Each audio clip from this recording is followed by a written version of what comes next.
Moi c'est Guillaume, je suis gay et j'ai été très longtemps sexuellement bloqué. Ce podcast c'est comme un guide, chaque épisode t'aide à sortir du non-dit, entendre tes désirs et donne des conseils pratiques pour ta vie sexuelle ou amoureuse. J'autoproduis ce podcast, c'est mon métier et je dépends des contributions des auditeurs comme toi. Alors va faire un don sur le site du podcast ou regarde ma petite tête sur mon Instagram ou les infos pour rejoindre une rencontre entre auditeurs près de chez toi, va sur actifoupacif.com. À la toute fin de cet épisode, je t'en dis plus sur les coulisses du podcast et comment la communauté des auditeurs peut t'aider. Place à ton épisode, bonne écoute. Le podcast change de nom, c'est maintenant Actif ou Passif et j'ai besoin de toi. J'hésite entre deux visuels très différents pour la nouvelle couverture du podcast. Tu sais, l'image que tu as sous les yeux à chaque épisode. Prends 10 secondes, regarde les deux ébauches et dis-moi laquelle tu préfères. Va sur actifoupacif.com/visuel. On se lance ? C'est parti. Top. Zoé Blanc-Scuderi, re-bienvenue sur le podcast. Zoé, tu es sexologue depuis 7 ans et tu as fondé le plus grand centre ici en Suisse consacré aux sexualités. Ça s'appelle Sexopraxis. Alors, on a déjà enregistré ensemble des épisodes sur l'addiction au sexe, comment la repérer et des conseils pour s'en sortir. Et aujourd'hui, on va parler porno. Tu es d'accord ? Ah oui, et je me réjouis. Top. Tu m'as dit que c'est d'ailleurs un sujet que tu entends beaucoup dans ton cabinet, beaucoup de questions sur la place que devrait prendre ou non le porno dans nos vies sexuelles. Est-ce que c'est normal, entre guillemets, et beaucoup de questions sur la honte qu'on peut ressentir après avoir regardé du porno. Et pour commencer, tu m'as dit que tu entends le plus souvent dans ton cabinet, c'est le truc que tu entends le plus... Oh là là, ça y est, je suis fatigué. Je me reprends. Et pour commencer, tu m'as dit que ce que tu entends le plus souvent dans ton cabinet, c'est si je regarde du porno, c'est que j'ai un problème. Tu vas nous donner des outils pour dénouer tout ça, mieux vivre sa sexualité, qu'on choisisse de la faire avec ou sans porno. À quoi on répond là si je regarde du porno, je sais que j'ai un problème ? Non. Non. Non, je pense que c'est important de dire que le recours à la pornographie, ça peut tout à fait s'inscrire dans une pratique sexuelle saine et équilibrée. C'est une pratique sexuelle parmi d'autres. Donc non, regarder du porno, c'est pas anormal, c'est pas une pathologie, ça veut pas dire que vous êtes addict à la sexualité. Ok. Il y a même est-ce qu'il y a un chiffre ? Alors non, c'est John de Lyon qui dit, un auditeur à Lyon qui dit, est-ce que le fait de consommer du porno tous les jours déforme les relations et les fantasmes dans la réalité ? Est-ce qu'il y a des impacts physiques, physiologiques, psychologiques du fait de se masturber plusieurs fois par jour ? Alors là, c'est très intéressant en effet, parce que le problème, c'est pas de se masturber plusieurs fois par jour, c'est quel support on va utiliser pour se masturber. Et en effet, les supports qu'on peut utiliser, le porno comme support masturbatoire peut en effet avoir un impact sur le reste de notre univers érotique et sur nos pratiques. Notamment par des phénomènes d'habituation comme ça. Donc souvent ce qu'on voit dans le porno, c'est que on a besoin c'est comme si notre cerveau en fait il s'habitue à certaines images et que pour pouvoir retrouver l'intensité, parce qu'en fait ce qui est souvent très excitant dans le porno, c'est que c'est très intense. On n'est souvent pas très connecté avec notre corps, on est très connecté avec notre imaginaire disons notre cérébralité. Voilà, cérébralité. En effet, c'est pas vraiment notre imaginaire vu que tout nous est donné, mais on a le son, on a l'image, c'est très prenant, il y a des gros plans, je veux dire, on est vraiment dedans, comme ça, c'est un film, hein, c'est comme quand on va au cinéma, c'est pour être dedans. Et du coup, ça peut, au bout d'un moment, on peut s'habituer un peu à ça, puis on a besoin d'aller chercher d'autres pratiques. Puis parfois, ça peut être des pratiques, alors un peu, c'est un jugement de valeur, mais de parler de soft, de hard, mais on va chercher des des extrêmes. choses plus extrêmes ou des pratiques vers lesquelles on serait pas allé tout seul. Mais c'est comme si, en fait, tu regardes une vidéo, puis après on t'en propose une autre associée, puis là, tout d'un coup, tu commences à aller à des endroits, en fait, que t'as pas vraiment choisi. Ok. Et puis, tu vis de l'excitation, toujours plus. Parce que justement, c'est nouveau. Alors ton cerveau, il est incroyabilisé, tu vois, Ouais. de voir tout ça.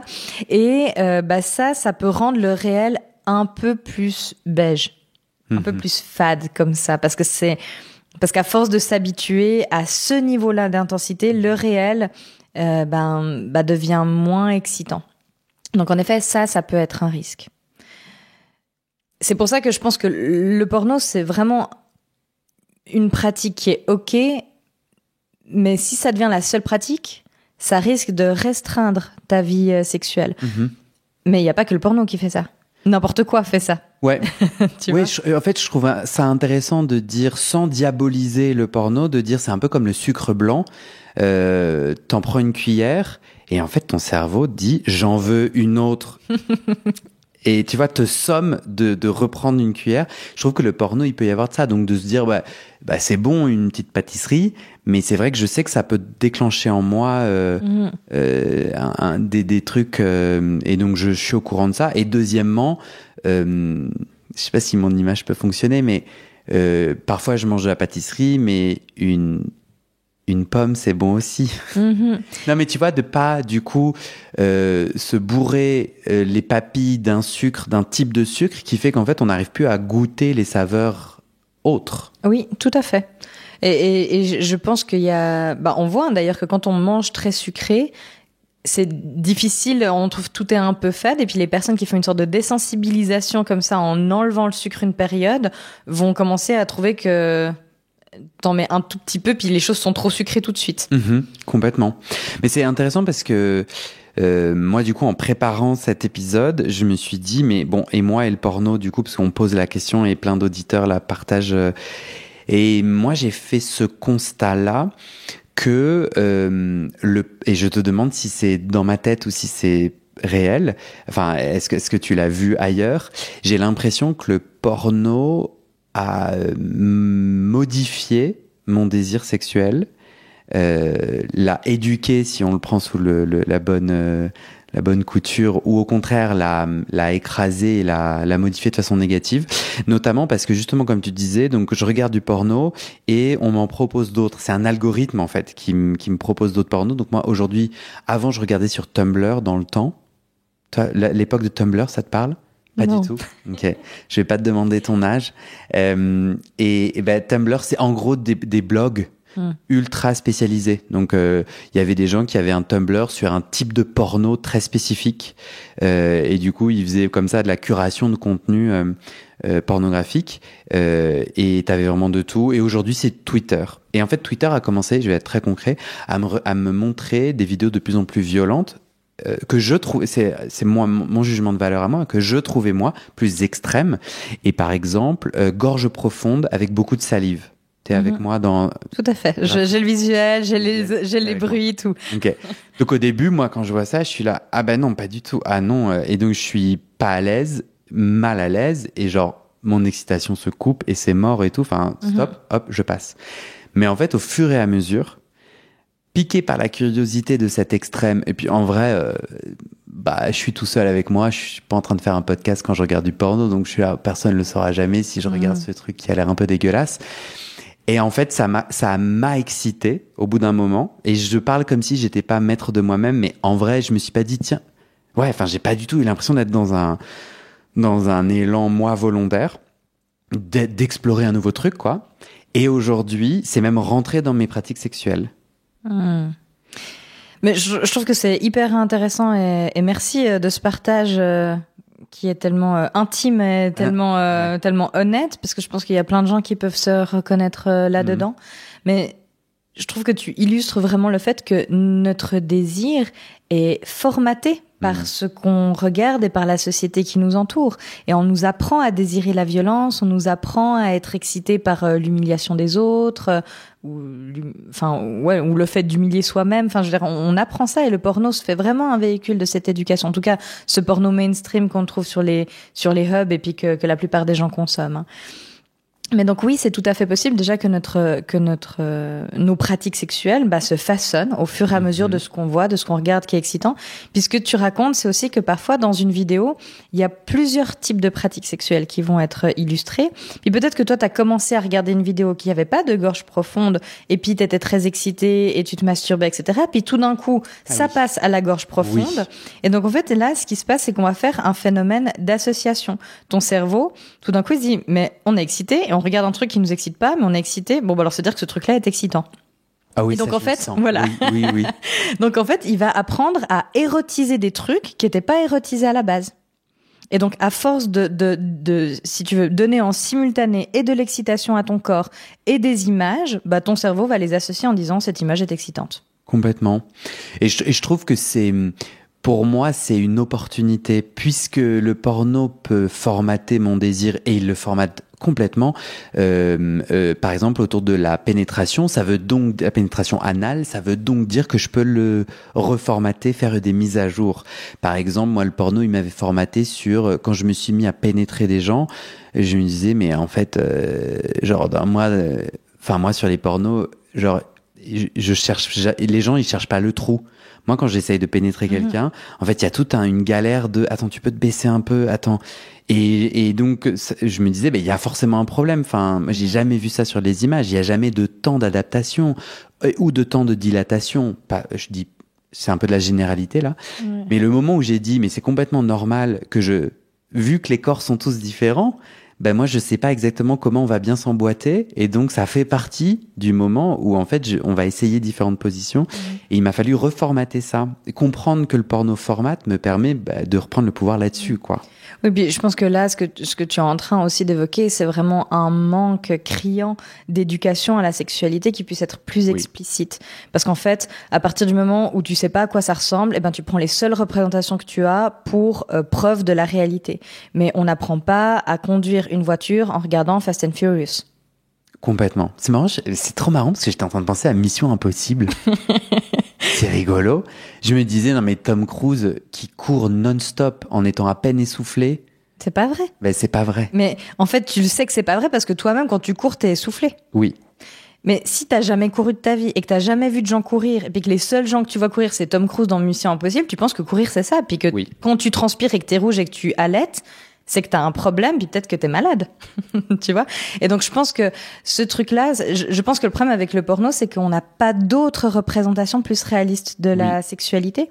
Et donc ça, c'est quelque chose que je peux voir aussi en consultation, des gens qui vont, je trouve notamment sur les critères esthétiques, ils vont avoir l'impression que la norme, c'est des corps qui vont être ceux qui sont représentés dans le porno mainstream, et que du coup, dans la réalité, en général, les gens n'ont pas le même corps et que le problème, c'est les vrais corps. Au lieu de se rendre compte qu'en fait, les gens dans le porno, c'est des personnes qui ont été sélectionnées pour leur apparence physique aussi. Et donc, en fait, je pense que c'est plus ce truc que la fiction remplace la réalité plutôt que de l'enrichir ou de la compléter ou de... Oui. Je peux réérotiser un corps dit normal, c'est-à-dire je peux comme ça me rééduquer pour aimer d'autres corps. Enfin, tu vois pas. Oui, bien sûr. Oui, on a vraiment un cerveau qui est très plastique, ça veut dire qu'il est très malléable. Malléable, merci beaucoup. Donc en fait, oui, on peut réérotiser des corps, on peut réérotiser des pratiques, on peut réérotiser des sensations, des parties de son corps différentes avec ce processus de se mettre dans des situations excitantes. Alors, c'est sûr que ça va être au début moins intense. Si on part d'une sexualité solitaire, exclusivement avec du porno, avec des pratiques très spécifiques qu'on va peu retrouver dans sa vie réelle, et qu'on se retrouve avec quelqu'un. Déjà, c'est différent de faire l'amour seul ou de faire l'amour à deux, mais quand on se retrouve avec quelqu'un dans la vraie vie, avec des pratiques qui sont... En fait, c'est comme si on était dans un autre univers. Et donc, forcément, les sensations seront pas les mêmes. Oui. Et je pense que des fois, ce qui est difficile, c'est qu'on s'imagine qu'on est censé ou qu'on va ressentir la même excitation, le même plaisir, les mêmes sensations quand on est à deux dans la sexualité réelle que quand on est seul face à du porno. Mais c'est pas la même sexualité. Donc, on va pas ressentir la même chose. C'est normal. Et peut-être que le problème, c'est de comparer les deux. Puis c'est là qu'on a mal, en fait. Complètement. Guéric de Luxembourg qui demande quoi, Guéric? Oui, je consomme du porno de manière occasionnelle avec du contenu relativement varié. Comment savoir si je franchis la limite qui sépare le fantasme de la fétichisation, notamment quand ces contenus incluent des minorités racisées ou trans, ou encore des catégories possiblement problématiques, par exemple twink? Je sais pas ce que c'est dire twink. Ah ouais? Non, vas-y, apprends-moi un truc, c'est pas souvent là. Twink, ah là là, je sens là que les oreilles des auditeuristes sont très... Faut pas que je me plante. Twink, c'est miné. M-I-N-E-T, c'est-à-dire plutôt jeune homme, un homme plutôt jeune, voire très jeune, plutôt fin, voire très fin, imberbe, plutôt imberbe, l'adolescent, quoi. Mais Ouais. bon, du coup, l'adolescent qui a plus de 18 ans, Oui, non, mais ok, je vois bien Ok, je vois voilà, cet article. twink, quoi. Merci. Après, je dirais, c'est l'avis de Guéric que ça peut être problématique, mais je pense ça c'est son avis, c'est pas forcément twink, c'est pas forcément problématique. En tout cas, moi, j'y attache pas ça. Mais il y a d'autres catégories problématiques, par exemple violentes. En gros, là, on est dans la catégorie, je regarde du porno, mais j'ai honte des images super fortes ou violentes que je regarde et ou potentiellement fétichisantes. Ouais, je trouve qu'elle est super intéressante cette question parce que je pense qu'elle mêle, enfin, elle a plusieurs tiroirs comme ça d'entrée. Donc, un des premiers trucs que j'ai envie de dire, c'est que de toute manière, nos sexualisations sont faites de fétiches. Qu'on le souhaite ou pas, on apprend à érotiser les organes génitaux, les attributs sexuels secondaires. On apprend à érotiser, et du coup, par exemple, aimer les bites, c'est une forme de fétichisme en fait. Aimer les fesses, c'est une sorte de fétichisme. Aimer les seins, pareil. Enfin, donc en fait, c'est normal d'avoir des formes de fétichisation. Toutes nos sexualités ont un bout ça. On peut même fétichiser l'amour. Genre, tu vois, ce truc de je suis très excitée par l'idée de tomber amoureux. Puis, enfin, donc voilà. Bon, ça mis de côté. Je pense que l'autre chose qui est hyper intéressante qu'il amène, c'est merde. Je suis excitée par des trucs que dans ma vie intellectuelle, politique, rationnelle, je cautionne pas trop. Et ça, c'est aussi normal d'avoir des zones comme ça de tension. Notre sexualité, elle a aussi pour but de pouvoir être un endroit de décharge de toutes les tensions, de toutes les normes, etc. Puis du coup, ben c'est ok d'être excité par des trucs qu'on défendrait pas habillés de jour sur la place publique. C'est ok. Et puis cette question de comment je sais qu'en fait je suis pas en train de faire du mal en fétichisant, c'est de se dire ok, ça c'est un fantasme, là je le fais, ça m'excite, mais je le sais que la personne en face n'est pas réduite à ses caractéristiques excitantes pour moi, mais c'est un être humain complexe avec une volonté propre et qui dépasse bien la couleur de sa peau, son âge, son apparence, etc. Et ensuite, je pense que aussi une des questions qui est posée, c'est est-ce que ça va pas restreindre ma sexualité que d'aller vers un contenu ultra spécifique. Et ça, je pense qu'en effet, c'est important de pouvoir en être consciente et conscient que si je commence à restreindre comme ça, je sais plus comment c'est le terme, bon, ça va peut-être me revenir, mais si en gros, on est de plus en plus spécifique et puis qu'il y a toujours le même fétiche ultra précis qu'on a besoin pour pouvoir jouir, bah, ça va rendre plus compliqué ensuite de pouvoir avoir accès à une sexualité, hein, disons, un peu plus complète ou en dehors de cette catégorie-là. Mais là, ce qu'il décrit, c'est qu'il va avoir une consommation plutôt diversifiée, avec des pratiques différentes, avec des types de personnes différentes. Puis, a priori, ça veut dire qu'il a une gamme, en fait, dans laquelle il peut jouer, qui est assez large. Ouais. Moi, j'ai beaucoup aimé ta réponse et j'ajouterais, moi personnellement dans ma vie, si je suis excité par des formes de fétichisation, enfin des formes de spécificité, tu vois, j'ai à cœur de me demander comment l'autre peut souffrir. Le fait pour moi de me poser la question, attends, c'est quoi la fétichisation raciale? C'est quoi le racisme structurel qui fait que pour une personne noire, automatiquement sur Grindr, 80% des messages c'est ah ben comme t'es noir t'as une grosse bite et t'es actif, et qu'en fait me connecter avec empathie avec cette violence, c'est-à-dire bon d'avoir parfois des messages un peu malvenus c'est une chose, mais quand c'est systématique, quand c'est systémique, que c'est tous les jours, dès lors que t'essayes de te connecter intimement avec quelqu'un, t'es ramené à cette petite boîte où bah en fait t'as juste le choix de quoi? Ben de rien, d'avoir une grosse bite et d'être un actif dominant. C'est invisibilisant, heurtant, meurtrissant. Et donc je trouve de me branler face à un homme noir grand avec une grosse bite qui a l'air dominant, c'est une chose, comme tu le dis, dans ma sphère de l'intime. Et de me dire, ok, qu'est-ce qui se passe pour les personnes, pour les grands hommes noirs, gays, dans le monde, et il y a plein de choses qui sont écrites, il y a plein d'hommes noirs qui se racontent, et qui dénoncent, et qui permet alors de pas reproduire ça, quoi. Oui. Ces violences morales et psychiques, t'en penses quoi? Je pense que c'est vraiment pertinent. Je pense que faire un travail d'empathie active, ça permet en fait de faire diminuer les violences. Et puis que c'est ce que tu mets en place toi. Après, je pense qu'il faut aussi se rappeler il faut pas confondre le réel avec un film qui est censé te divertir et t'exciter. Oui. C'est-à-dire que les personnes sont des personnes professionnelles. Ce sont des actrices qui sont rémunérées pour une prestation qui a pour but de t'exciter. Donc en fait, c'est normal si du coup t'es excité à la fin de voir la mise en scène qui aurait été faite pour toi. C'est du spectacle. Oui. Le problème, c'est quand on considère que ce qu'on a vu dans le film, c'est ce qui doit se vivre dans la réalité. Mm-hmm. Mais à partir du moment où on se rappelle qu'en fait, on a été la client de divertissement, puis qu'on a cherché à voir ça, qui a été cherché à nous faire ressentir ça, c'est ok. Après, encore une fois, est-ce que je vais renforcer des violences systémiques parce que comment dire ça? C'est sûr qu'en fait, si ce que je vais chercher, c'est des grands hommes noirs avec des grosses bites qui me dominent, à force de le chercher, j'éduque mon cerveau à ce que ça soit sa représentation du réel et ça va me demander du coup un travail de déconstruction et d'empathie toujours plus grand pour pouvoir éviter de faire cette généralisation en dehors de ma sexualité. Complètement. Mais même peut-être que alors j'ai soin d'entendre l'autre en dehors de cette catégorie que Internet me propose, de dire coucou, t'as envie de quoi? T'aimes quoi? T'as peur de quoi? Tu sais ce que je veux dire? D'aller à la rencontre de la personne en dehors de, je sais pas si c'est un twink par exemple, de pas dire ah mais puisque t'es jeune nanani, non tu t'appelles comment? Et puis moi parfois la question que je pose c'est si je voulais me focaliser sur ton plaisir et te faire passer le meilleur des moments, qu'est-ce qui se passerait? Qu'est-ce que on ferait? Et d'écouter ce que la personne a à te dire, tu vois? Mais en fait là tu parles de sexualité relationnelle.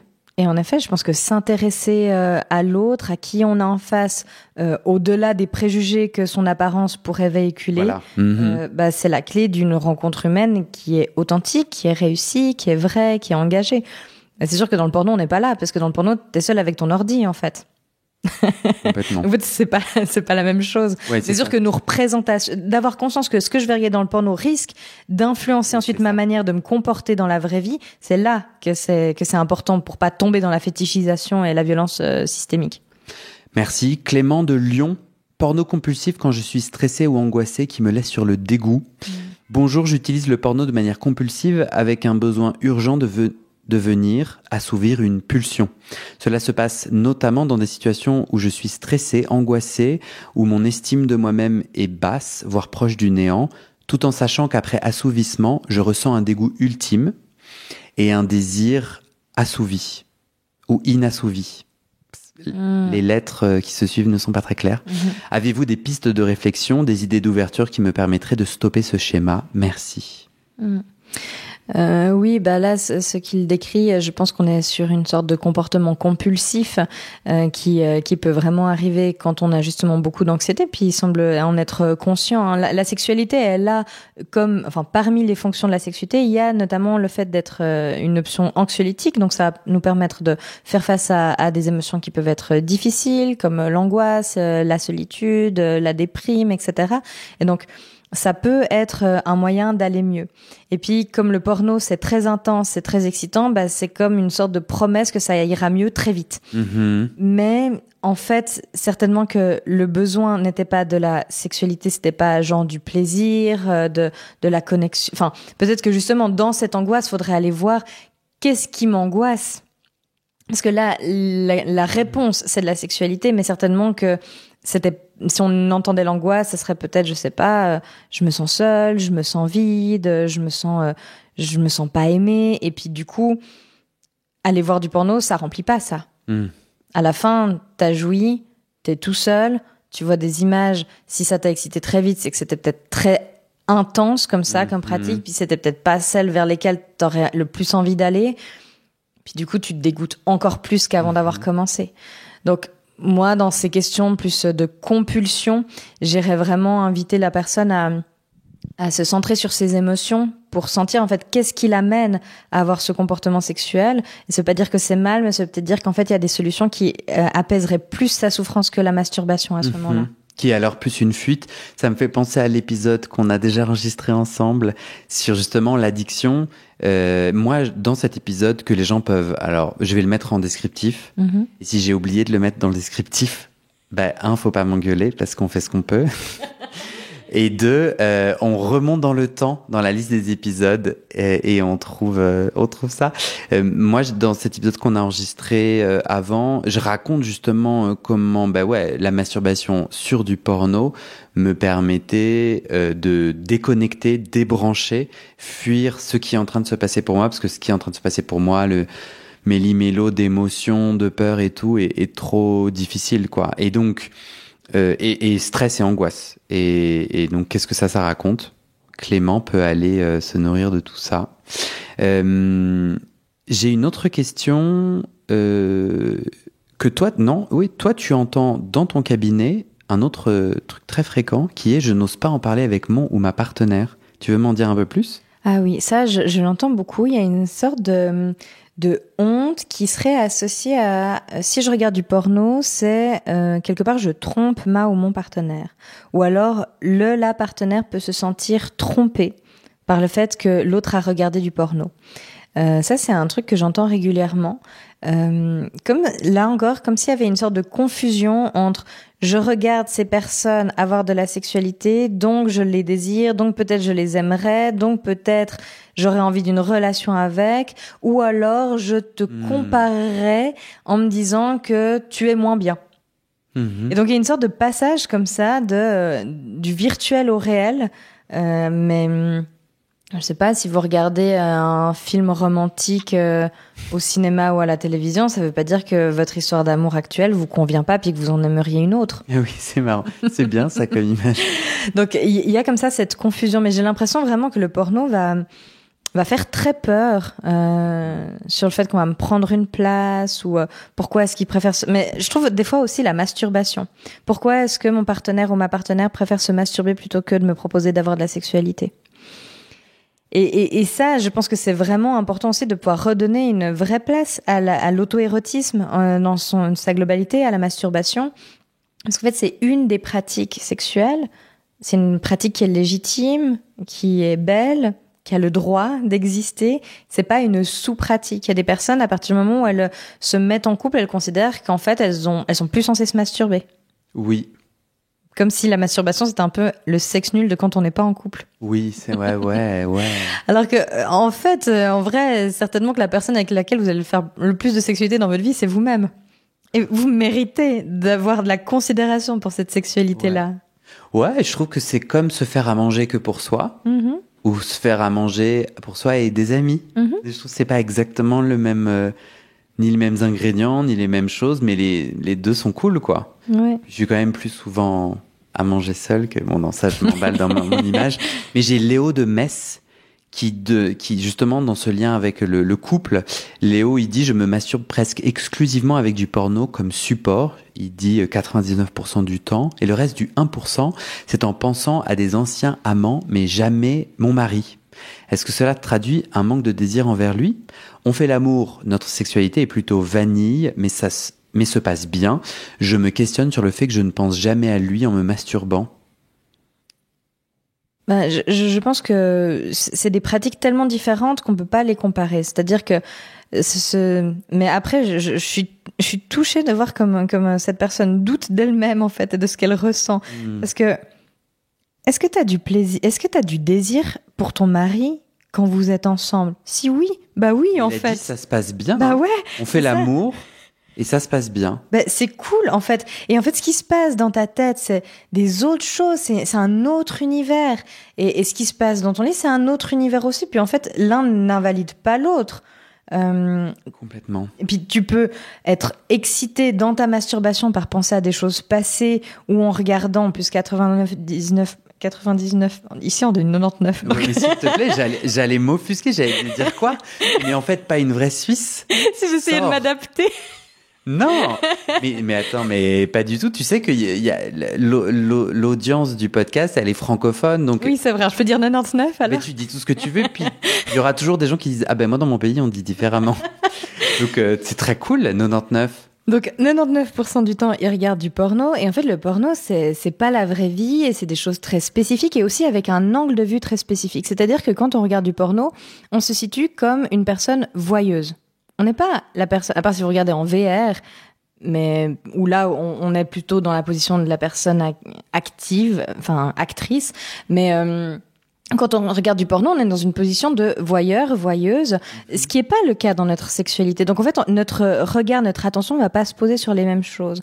Et d'ailleurs, quand on fait raconter en séance des fantasmes ou des films porno qui excitent beaucoup, on va aussi demander, mais c'est quoi exactement qui est excitant? C'est la manière de saisir le corps de l'autre? Est-ce que c'est un son? Est-ce que c'est... Et souvent, en fait, si vous réfléchissez à ce qui vous excite dans les scènes qui vous excitent, ça va peut-être être des détails qui vous paraissent évidents, mais en fait, vous montreriez cette scène à un ami ou à votre partenaire et verrez autre chose qui l'exciterait. J'ai envie de faire un pied de nez à ta réponse en relisant un tout petit bout du message de Léo qui dit « On fait l'amour, notre sexualité est plutôt vanille, mais ça se passe bien. » Moi, si je jouais le jeu de « Tiens, on va inventer une vie à Léo », je dirais qu'il a peut-être besoin, et un défi devant lui, qui est de communiquer avec son mari, que petit à petit, il a des désirs un peu moins vanille, et que, option 1, il n'a pas envie de les partager avec son mari, option 2, il l'aimerait bien, mais peut-être son mari a déjà dit entre deux phrases « Ah, c'est nul le BDSM » ou que sais-je. Mais du coup, peut-être que Léo, il a besoin d'un moment de reconnexion avec son mari pour dire est-ce qu'on pourrait explorer autre chose que le vanille ? Alors oui, c'est tout à fait une piste pertinente. C'est vrai qu'il y a on pourrait faire tout à fait cette hypothèse qu'il n'y a pas que la vanille qui excite Léo. Et mais après, c'est pas parce qu'on a des fantasmes kinky qu'on est obligé de les partager puis de les vivre en vrai. Ouais. Parce qu'encore une fois, si cette sexualité vanille, elle se passe bien, eh ben, elle est légitime en soi et c'est à côté tout à fait possible d'aimer. Parce que franchement, il y a un truc aussi avec la sexualité, disons, kinky, où en fait, elle peut être ultra excitante dans sa vie fantasmatique, mais on n'a pas forcément envie de la faire en vrai. Et encore une fois, ça rend pas ces fantasmes moins légitimes parce qu'on les réalise pas. C'est comme, je sais pas si vous... je vais prendre mes métaphores avec la bouffe, mais quand même... On est tous les deux très bouffes, apparemment. Apparemment. Ça me va bien. C'est comme si t'es végétarien, puis tu sors avec... non, plutôt le contraire. Tu manges de la viande, tu sors avec quelqu'un qui est végétarien ou végétarienne. Ben, ça t'empêche pas de kiffer et de faire un steak de temps en temps. Mais ça veut pas dire que quand tu manges végé à la maison, c'est pas bon ou t'aimes pas ça. C'est juste que c'est autre chose que t'as pas envie de vivre avec ton partenaire parce que c'est pas son délire. Ouais. Je pense que là, il y a un enjeu pour Léo de normaliser, entre guillemets, le fait qu'il a une vie de sexe solo et une vie de sexe en duo. Raphaël Duvar qui dit « Je n'arrive pas à me masturber sans porno. Comment déconstruire mon lien quotidien entre porno et masturbation ? Je ne suis jamais arrivé à me masturber sans un porno et donc sans passer par ma propre imagination. » Non, je crois qu'il y a un problème dans sa phrase. Ouais, justement, c'est en passant par sa propre imagination qu'il n'a pas réussi. Bon, alors, justement, comme le porno, c'est facile. En gros, c'est gras, c'est sucré. Ça passe tout seul. Ouais. Et c'est-à-dire... Et on en reveut. C'est du fast-food. C'est que on va devoir éduquer son palais à autre chose. Et donc, c'est prendre conscience que oui, si on veut faire autre chose que du porno, bah, il y a un bout, ça sera pas facile au début. C'est de la rééducation, on va dire ça comme ça. Encore une fois, ça veut pas dire que c'était mal de regarder du porno, ça veut juste dire que si tu veux étendre ta palette, ton nuancier érotique, bah, va falloir muscler un peu d'autres zones de toi-même. Donc, ensuite, le concret, comment on fait ça? Ce que je pourrais proposer, c'est déjà si on continue à rester dans l'imaginaire, parce que j'ai l'impression qu'il y a un peu deux types. Ouais, je sais pas si faire des catégories comme ça, c'est très pertinent, mais je dirais deux types de manières de se masturber. C'est soit on est très focus sur ce qui se passe dans la tête, avec des fantasmes ou du porno, on a des représentations visuelles ou peut-être même des audios qui véhiculent l'imaginaire. Ou alors, on est sur quelque chose de très connecté à son corps, à ses sensations, à son excitation, et on essaie d'être dans une sorte un peu de pleine conscience masturbatoire. Donc, je dirais qu'il y a un petit peu ces deux chemins-là. Bon, de là où il part, je pense qu'on a meilleur temps de rester encore sur l'imaginaire. Et pour le coup, je pourrais proposer que le but, c'est pas de créer quelque chose de toute part, mais peut-être déjà de se masturber en se souvenant de scènes pornographiques qui l'a excité. Ça va permettre de mobiliser un peu l'imaginaire, mais sans être trop compliqué, parce que du coup, c'est des scènes qu'il connaît déjà. Et puis ensuite, on peut amener genre, ok, si je devais changer un détail, est-ce que je change de point de vue? Est-ce que je change, je sais pas, la couleur des cheveux des personnes qui sont présentes? Est-ce que je change l'ordre dans lequel se font les pratiques? Est-ce que je refais régulièrement le zoom sur tel endroit? Parce que vraiment, ça m'excite beaucoup. Et puis en gros, de prendre la scène que je connais très bien, mais de jouer avec ces modalités dans mon imaginaire.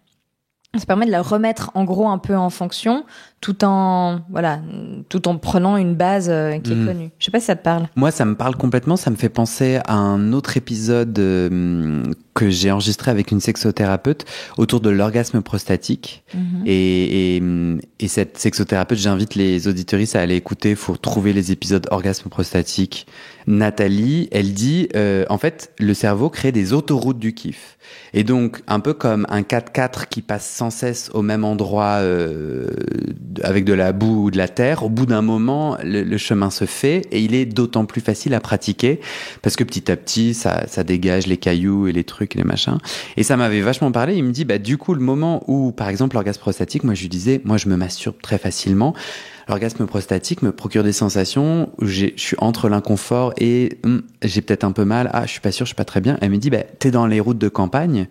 Tu dois ressortir ta carte parce que c'est pas tout droit et c'est magnifique. C'est très beau, mais il s'avère que tu connais pas, tu sais pas combien de temps ça va durer, etc. Et donc, il faut accepter qu'il y a cette réalité d'autoroute du kiff. Donc là, c'est Raphaël qui disait, en fait, je regarde tellement de vidéos et peut-être parfois les mêmes, c'est tellement facile pour le cerveau qui a l'habitude, bam, c'est simple et hop, cuillère de sucre. Et là, l'idée, c'est de dire, tiens, si on mangeait des brocolis. Et donc, au début, il va falloir rééduquer, comme tu l'as très bien dit. Je propose d'abord passer par la compote de pommes avant les brocolis, ça me semble un peu hard, là. Et grave, et en fait, ça marche. Moi, je l'ai fait, donc au début, j'étais là, en fait, je passe pas un très bon moment, donc faut pas du tout passer un mauvais moment, faut pas se forcer, mais se dire, ok, oui, c'est nouveau, donc c'est ok, ça va. Et en fait, petit à petit, c'est impressionnant, mais ça fonctionne. Oui, puis du coup, si une session complète de masturbation, c'est trop compliqué ou trop frustrant, on peut aussi... Alors déjà, encore une fois, je vais refaire ce truc de... On fait pas du tout ou rien. Le but, c'est pas d'arrêter de regarder du porno. Hein. Encore une fois, c'est légitime. On a le droit de regarder du porno. Mais c'est de se dire peut-être que, je sais pas, au lieu de le faire tous les jours, il y a une fois par semaine où j'essaie un autre truc. Et si une session, même par semaine, c'est trop, on peut se dire, je commence sans porno.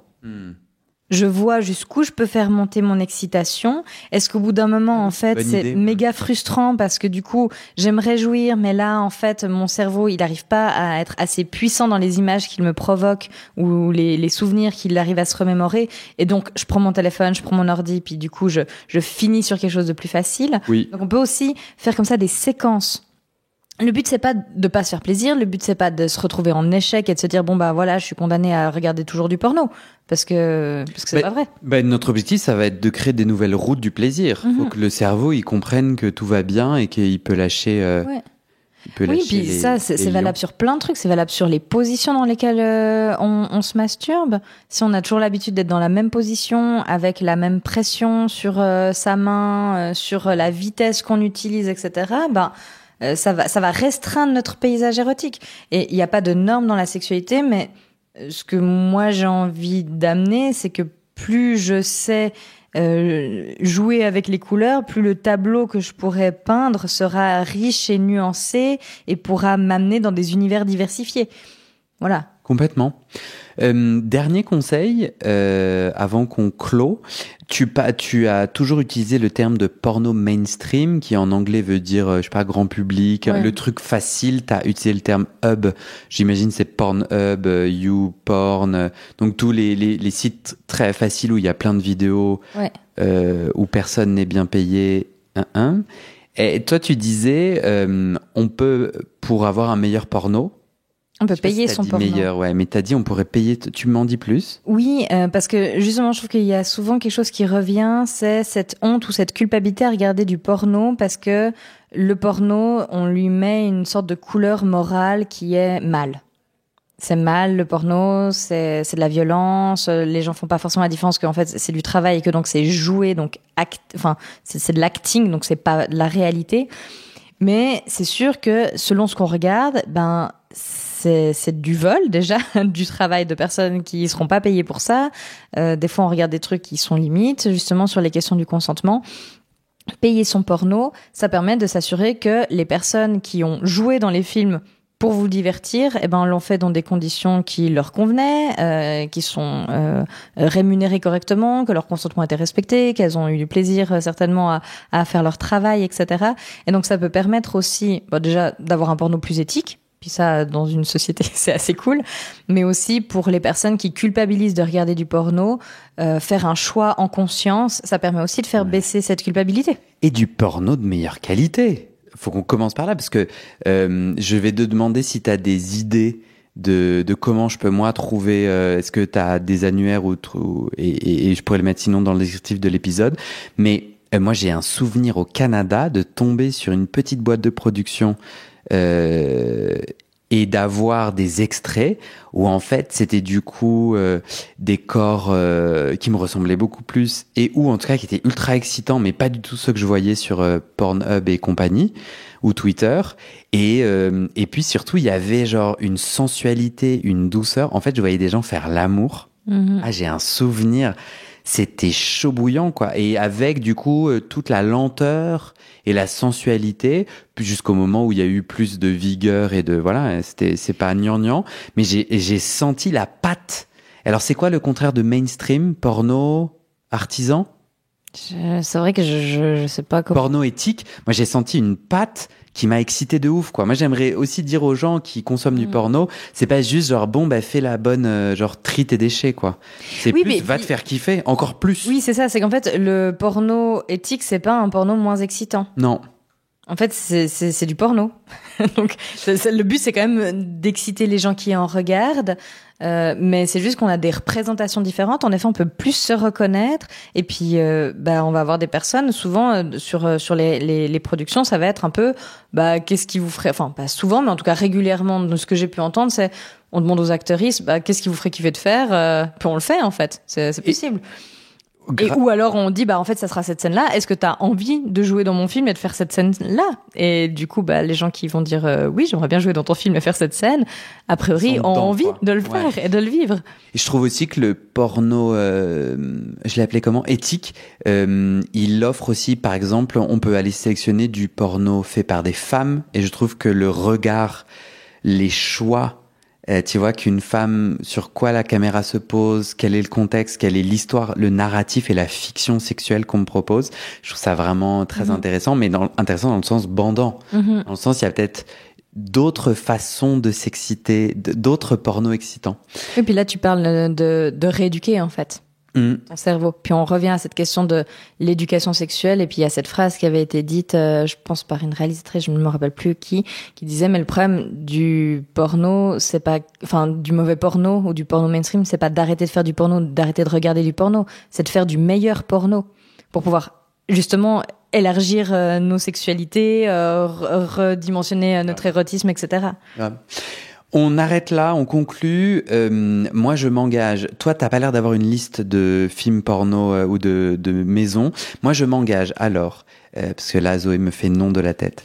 Je m'engage à ce que soit il y ait des acteurs, des actrices qui veulent conseiller leurs films et ou en tout cas des usagers, des auditeuristes qui ont des boîtes cool de porno éthique, ils m'envoient un email guillaumefaidespodcasts@gmail.com, podcast au pluriel, et moi je le rajouterai dans le descriptif de cet épisode. Super. Soit parce qu'il y a des annuaires, etc. Voilà. On va du coup aller dans le descriptif de cet épisode pour aller voir quels sont les films ou les bonnes idées à choper. Merci Zoé. Merci beaucoup. As-tu une dernière bafouille Non, là, comme ça, je pense qu'on a fait pas mal de tours de cette histoire de la pornographie. Génial. Merci. Merci à toi pour cette invitation. Petit PS, j'ai oublié de dire que Zoé, qui est super, qui ne m'a absolument pas demandé de faire de la pub pour elle, tu peux aller faire une consultation avec elle sur son site sexopraxis.ch. Sexopraxis, d'ailleurs, il n'y a pas que elle, c'est très dur à dire, hein. Il n'y a pas que elle est avec un collectif de professionnels. Ça, c'est pour la Suisse. Sinon, on a aussi l'annuaire collaboratif des auditeuristes. Donc, l'idée, c'est que les auditeuristes qui sont gays ou queer, qui ont apprécié leur psy, leur médecin, leur soignant, l'ajoutent ajoute sur l'annuaire, ce qui te permet d'avoir un annuaire de soignants et de psys qui sont gays ou queer friendly. On est d'accord que c'est un annuaire tout à fait subjectif. Toi-même, n'hésite pas à aller ajouter le contact de ton soignant. Bisous!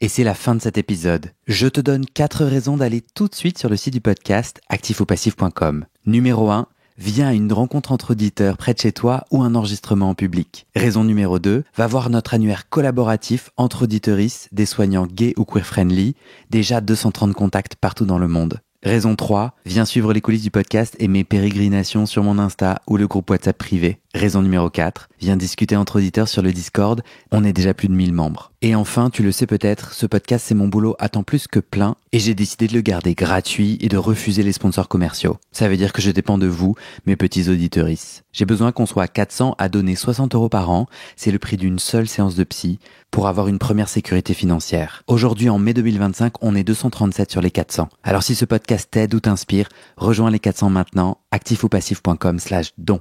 D-O-N. Tu peux aussi m'aider en mettant tout de suite 5 étoiles et en t'abonnant au podcast sur ta plateforme. C'est des petites actions qui poussent l'algorithme à proposer le podcast à plus de gens et ça m'aide à trouver des témoignages et des donateurices. Merci à toi et à très bientôt dans tes oreilles.